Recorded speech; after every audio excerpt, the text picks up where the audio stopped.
പക്ഷെ എന്നെ ഇത്രത്തോളം ഒരു നിലയിൽ എത്തിച്ചത് എന്റെ കരിഷ്മ തന്നെയാണ്. രേണുസുധി എങ്ങനെ ജീവിച്ചാലും ചിലർക്കത് ഇഷ്ടപ്പെടില്ല. അവരെ കുറ്റം പറയാൻ 100 നാവാണ് പലർക്കും. ഇപ്പോഴിതാ അമ്മ രേണുസുധി ഓവറായി മീഡിയയോട് സംസാരിക്കുന്നത് കുറയ്ക്കുവാൻ മകൻ കിച്ചുവിനോട് പറയുന്നു ചിലർ. കിച്ചുവിന്റെ ലൈവിലായിരുന്നു ഇത്തരത്തിലുള്ള ചോദ്യങ്ങളെ കിച്ചുവിന് അഭിമുഖീകരിക്കേണ്ടി വന്നത്. അമ്മ മീഡിയയോട് ഓവറായി സംസാരിക്കുന്നത് കുറയ്ക്കാൻ പറയാൻ തനിക്ക് പറ്റില്ല.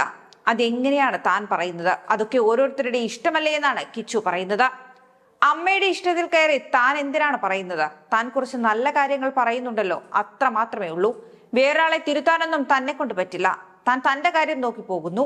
അതിൽ എന്തെങ്കിലും കുഴപ്പമുണ്ടെങ്കിൽ നിങ്ങൾ പറയൂ, നമുക്കത് തിരുത്താം. താൻ ഇങ്ങനെയാണ്, ആർക്കും ഒരു ശല്യവുമില്ലാതെ തന്റെ എൻജോയ്മെന്റിൽ മുന്നോട്ട് പോകുന്നു.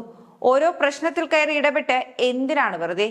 അമ്മയെ തിരുത്താൻ തന്നെ കൊണ്ട് വയ്യ. താൻ തന്റെ കാര്യം നോക്കി പൊയ്ക്കോളാം.